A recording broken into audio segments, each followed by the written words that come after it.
Hello everyone, welcome to Abnormal Investigations. I've got another encounter for you. Man, we've got a lot of things coming in. Since I've been doing the breakdowns, I've had a lot of people contact me I've got to get in touch with now to do the interviews and get the breakdowns. I've had people call me now. I can go to their properties. They're wanting me to investigate. The doors have opened, guys. The floodgates are open. People are joining. We're growing. The store's doing great. Our numbers are up. Our algorithm is up. People are joining almost on the hour. Thank you so very much. God bless all of you guys for everything you're doing. It's making a huge difference. Here's today's encounter. For a little backstory, this happened in the woods of Maine. I won't give the town for private reasons. My dad has had countless experiences with the paranormal and the unknown. My little sister believes in the paranormal but doesn't talk about it much. At the time, I was 15. I was believed and always believed in the supernatural, but haven't had much experience. Now on to my encounter. It has been a while since I've seen my grandparents, so when my dad asked if I wanted to go visit them, I couldn't contain my excitement. I've always enjoyed hanging out with my grandparents. Before leaving, he asked my sister if she wanted to go.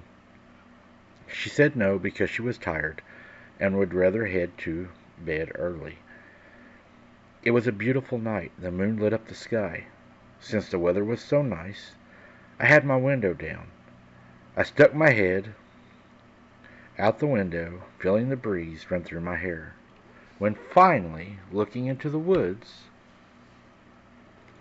I saw a big dark figure running, keeping up with the car. I blinked a few times. The figure disappeared. That was weird, I thought, but I brushed it off. My mind must be playing tricks on me, I thought. Upon arriving at their house, I was a little afraid. Something I had seen that just didn't make sense. But a little backstory. Years ago, my grandfather bought land for a few grand.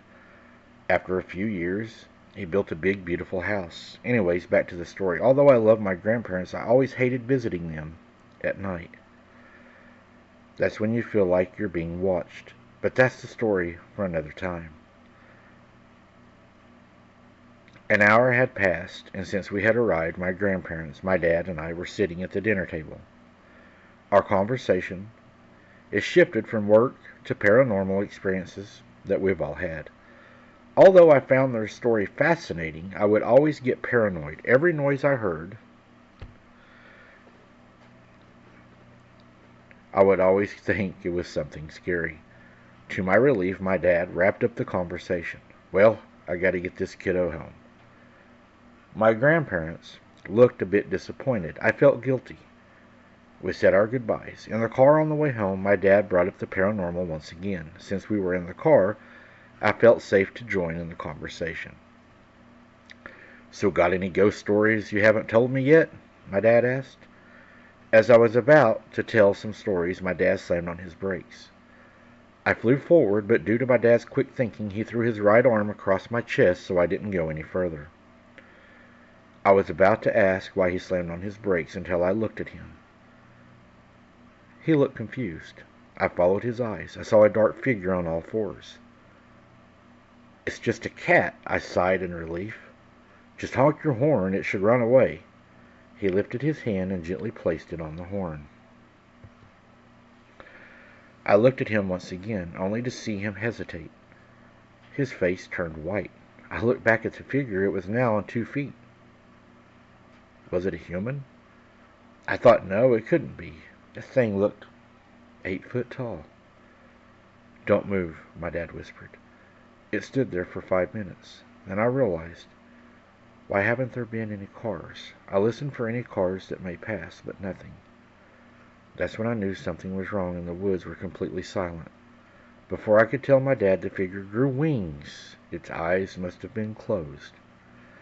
Because when the wings appeared, that's when the eyes started to glow red. Next thing I knew, it flew off. We were horrified and too scared to do anything but sit there and watch what the creature had done.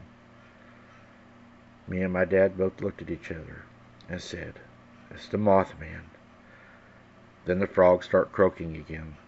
Then we start hearing cars drive down the highway that was along this road. The rest of that drive, we spoke about what we had seen. We had never heard of anything in our area, but this was the Mothman, no doubt, all the way from the statue that we've all seen. It was a perfect match. The Mothman, it was there that night. And the next day, 2 kids on their way to school had a head-on wreck with one of the state trucks that was grading the road, and they died at that very spot where we about hit the Mothman. You know, a lot of people here in Oklahoma has had Mothman encounters down in the southern part of Oklahoma. There's some mounds down there that are native mounds, and they have also seen the Mothman down there also. So he's been spotted in a few different states. Harold from OCST, I was talking to him, and he also said that Mothman has been seen in a lot of other places also, and he can probably list them if he hears this encounter. I'm sure he would list them. But the Mothman seems to be not just, in one place. He seems to be everywhere. So if you've seen, let me know what you've seen. I have done one witness that came on about the Mothman, so if anybody else has anything about him, I'd love to hear it. Thank you for listening, guys. Until next time, keep your head on a swivel. Don't be something's dinner.